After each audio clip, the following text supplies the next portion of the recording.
Sin ventas no hay fichajes en el centro del campo del Real Madrid. Hola, muy buenas a todos, bienvenidos al canal. En este vídeo quería realizar esta reflexión. En realidad no es ninguna novedad porque la llevo haciendo un par de temporadas ya, yo creo, y es que sé que a mucha gente no le gusta, especialmente pues, la gente que no está muy metida en el mundo del fútbol y que no consume mucho y que no se para mucho a pensar en realidad en todo lo que conlleva a la hora de tomar ciertas decisiones en base a fichajes, a ventas, a infinidad de cosas que podemos hablar sobre la confección de una plantilla en este caso. Y ya digo, ya sé que no gusta, pero, y especialmente un aficionado del Real Madrid que siempre está en constante creencia de que puede tener a los mejores jugadores del mundo, de que puede ir fichando a los jugadores que van viendo en otra serie de clubes, que van destacando en otra serie de equipos, y además también tienen la sensación de que te puedes desprender de los jugadores que tienes porque todos los equipos lo van a querer.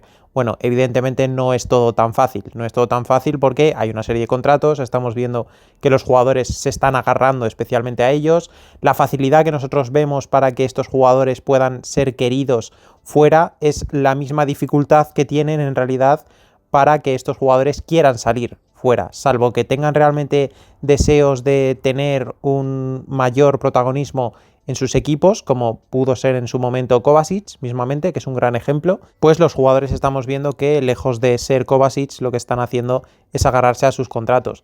Y en base a eso también, obviamente, si tú no puedes dar salida a ciertos jugadores por una serie de cuestiones diversas, obviamente no puedes fichar. Es algo que no gusta escuchar, pero que se debe aceptar tal y como es. Es cierto que en los últimos años se ha recrudecido todavía más esta sensación de impotencia a la hora de no poder fichar jugadores, porque ya no solo lo vemos desde el punto de vista de fichar cromos, sino fichar perfiles.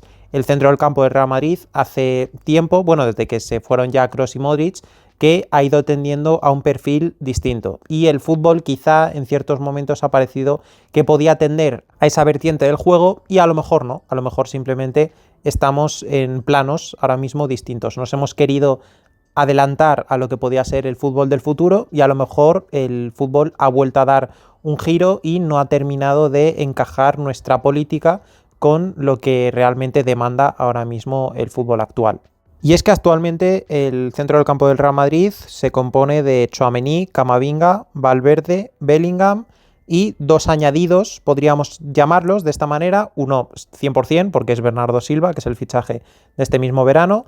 Hay que hablar también obviamente de la salida de Ceballos, que es un jugador con el que siempre contábamos con el jugador eso del centrocampista 6-7 que te podía dar ciertos momentos en los que precisamente a nivel de perfil le podía dar algo distinto a este centro del campo, lógicamente no como un jugador realmente importante de que pudieses meter de manera directa en el 11 titular. Sabemos que si eso pasaba era porque el Real Madrid no terminaba de funcionar o porque había muchas lesiones, pero sí que te podía dar algún extra o te podía dar un extra también en la rotación, el poder jugar un partido mismamente, pues yo que sé, contra el Levante fuera de casa, pues puedes meter a Ceballos en lugar de meterle otros 90 minutos en las piernas a otro jugador. Además, ya digo, como encaja bien en el equipo, pues podía tener su sentido, ¿no? Y luego además otro añadido que podríamos comentar para esta temporada, que ya lo hemos tenido en la anterior, pero que hay que comentarlo como si fuese un añadido, que es Thiago Pitarch, que es un centrocampista que yo creo que también va a tener sus minutos en este Real Madrid de Mourinho.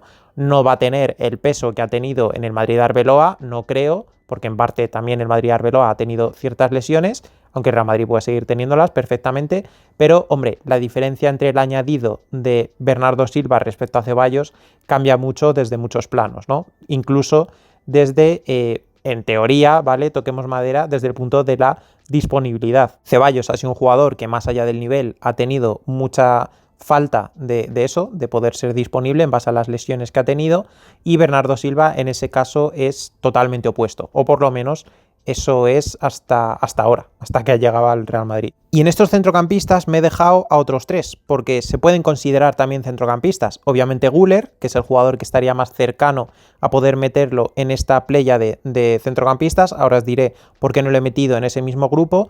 Y luego otros dos jugadores que son Mastantuono y Brahim. ¿Cómo vas a meter a Mastantuono y Brahim como centrocampistas? Bueno, pues porque al final va a depender del esquema, que es el siguiente punto. ¿Con qué esquema va a querer jugar Mourinho? ¿O va a poder jugar Mourinho, que es muy diferente. Seguramente querría el 4-2-3-1 porque es su esquema tipo, pero a lo mejor, dadas las circunstancias de la plantilla, a lo mejor acaba viendo que es mejor tirar por un 4-4-2 o un 4-3-3, bueno, ya lo irá viendo en base a cómo vaya a querer o poder encajar las piezas, ¿no? Y en este esquema de Mourinho ya digo que seguramente tienda a ese 4-2-3-1 porque más allá de los centrocampistas, muchas veces no solo hay que fijarse en el número de centrocampistas, sino en que si algunos de esos centrocampistas, como pueden ser el caso de especialmente Tchouaméni, Valverde y Bellingham, son jugadores intocables, todavía no meto en esa lista ni a Bernardo ni a Güler, que podrían ser los dos siguientes jugadores que podrían saltar en ese aspecto. Obviamente Camavinga no se ha ganado el derecho ni mucho menos a poder estar ni siquiera cerca de meterse en esa lista, pero obviamente estos centrocampistas estamos hablando de que ya no es una cuestión de que sean centrocampistas o de otra cosa, no, simplemente estamos hablando ya de espacios. Si a estos centrocampistas le sumas otros dos intocables como son Vinicius y Mbappé, pues la capacidad para poder gestionar los minutos se complica muchísimo. En base a eso también, al nivel de los futbolistas, ya veremos luego cómo encajen, ya digo, eso es otra cosa, pero en base al nivel de los futbolistas que tienes, debes entender que no puedes traer a otra serie de jugadores, porque entonces esa pelea, que muchas veces se puede ver como competitividad, pero va a ser absolutamente insostenible. O sea, no hay entrenador que pueda acaparar tanto jugador y darle las dosis de minutos que todos van a querer. No, aparte de que obviamente es una presión a nivel económica para el equipo tener a 5 o 6 jugadores para 3 puestos y 5 o 6 jugadores que a lo mejor el que menos estará cobrando 8 o 9 netos. O sea, no es sostenible eso desde ningún prisma, ni desde la salud del vestuario, ni desde la salud en general de lo que puede transmitir el propio vestuario hacia afuera, ni a nivel futbolístico, ni a nivel deportivo, a nivel económico, a ningún nivel, básicamente. Y es por eso que cuando se está hablando de jugadores como especialmente pues Rodri, Enzo, aunque Enzo ha acabado siendo descartado, Rodri parece que podría estar siéndolo, por ejemplo Elliot Anderson en el caso de haber ido a por él, que lo ha fichado el Manchester City, o esta serie de jugadores, bueno, ya no hablo de Joao Neves, de Vitinha, tal, obviamente esos jugadores no están para hacerse un hueco en el equipo, para ir luchando poco a poco, para ir haciéndose... No. Están para venir a ser titulares, porque en parte también lo va a decir el hecho de que van a llevar una etiqueta en su espalda de 100, 120, 140 millones y obviamente tú no vas a fichar a un jugador de 140 millones para tenerle en el banquillo y ser una especie de meritorio que se tenga que ganar el puesto. No, obviamente eso no funciona así. Si luego nos vamos a otra serie de perfiles de centrocampistas como puede ser Buadi, pues bueno, es un jugador de 18 años que como proyecto de futuro lo puedes tener ahí, lo puedes ir fogueando, como en su momento fue Camavinga. El tema es que ahora mismo no necesitamos ese perfil de jugador en base a la edad. ¿Alguien se puede imaginar que ya Buadi con 18 años va a ser el titular indiscutible del centro del campo del Real Madrid? Más allá de que ya digo que sin salidas no puede haber este tipo de fichajes. Yo creo que nadie se puede esperar eso, ¿no? Es el caso también, por ejemplo, de Keith Smith, mismamente. O de Adam Wharton, que es un jugador que a mí personalmente me gustaba menos como jugador que Elliot Anderson, pero he de decir que Wharton en un esquema con Mourinho creo que me encajaría muy bien a la hora de especialmente lanzar contragolpes, pero bueno, eso ya es otro tema. Luego otros jugadores como Tielemans, que no se habla mucho de él, pero cuando se habla del perfil Kroos y tal, en su momento, lógicamente, estaba la figura de Enzo Fernández, especialmente el del Benfica y Argentina, no tanto el del Chelsea, ya lo sabéis, pero Tielemans puede ser ese jugador, lo que pasa es que ya son 29 años, bueno, a nivel de perfil sí me podría encajar, pero vuelvo a lo mismo, a nivel de hueco no hay, al igual que con McAllister o con Hjulman, que en caso de el centrocampista del Sporting supongo que sería, en caso de que se vaya a Tchouaméni, pues tener un jugador similar. Lo de haber separado a Güler de los otros centrocampistas y luego a Mastantuono y Brahim es por el hecho del esquema. En el 4-2-3-1 de Mourinho, que es más o menos el esquema que puedo percibir, que puede sacar, el tema de que cuando yo hablo de centrocampistas me refiero a los jugadores que pueden formar parte del doble pivote. Y en ese doble pivote yo me imagino perfectamente tanto a Tchouaméni como a Camavinga, Valverde, Bellingham, Bernardo Silva incluso y a Thiago Pitarch. Luego habría que ver cuál es el jugador que le acompaña a la pareja de cada uno de estos jugadores, ¿vale? Pero sí que con Mourinho no me termino de ver ahí a Arda Güler y tampoco veo obviamente ni a Mastantuono ni a Brahim, aunque a Güler está algo más cercano de poder verlo ahí. También lo he separado porque en caso de meter un esquema de 3 centrocampistas, pues a Mastantuono y Brahim se le puede ver en contextos muy determinados, pero a Güler sí me lo puedo imaginar metiéndose en esa terna de los centrocampistas que ya he mencionado varias veces y que no voy a volver a hacer porque si no va a quedar muy repetitivo.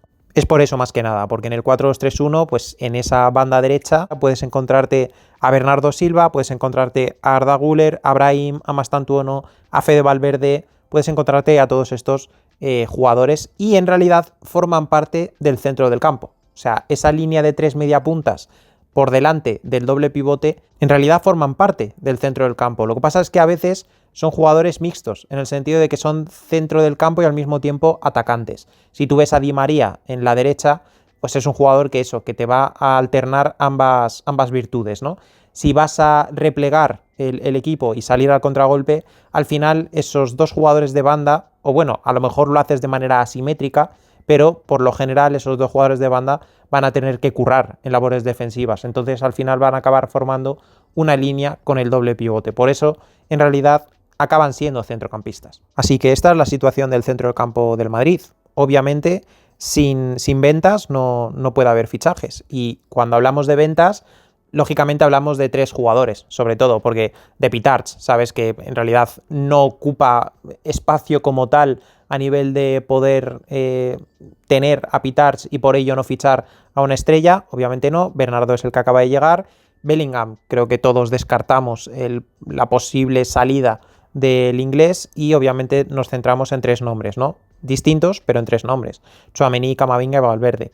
Tchouaméni por una cuestión contractual y además del problema, la trifulca que tuvo con Valverde, Valverde desde el punto de vista de la trifulca que tiene con Tchouaméni, ambos también desde el plano económico, son 2 de los jugadores por los que más puedes ingresar, que puedas realmente vender y que además tienen mercado, especialmente en Inglaterra. O sea, en Inglaterra tú pones a Tchouaméni en venta y te dan 80-90 millones y tú pones a Fede Valverde y te dan 100 o más. O sea, salvo que tengan informes muy concretos a nivel negativo de cómo se conducen estos futbolistas, especialmente por lo visto en el punto de Fede Valverde, salvo que tengan esos informes que te digan que es un fichaje totalmente desaconsejado y que puede ser realmente perjudicial para el equipo, te van a soltar esa pasta por estos jugadores.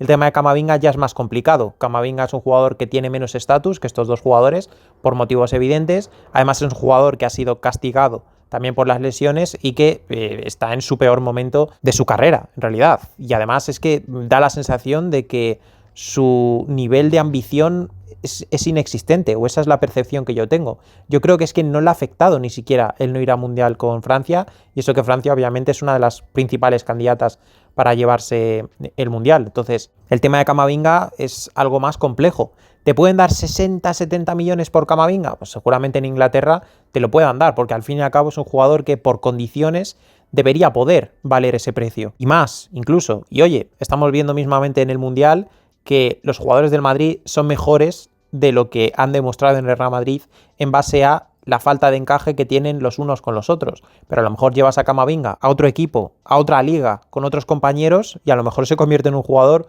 muy distinto al que estamos viendo en el Real Madrid.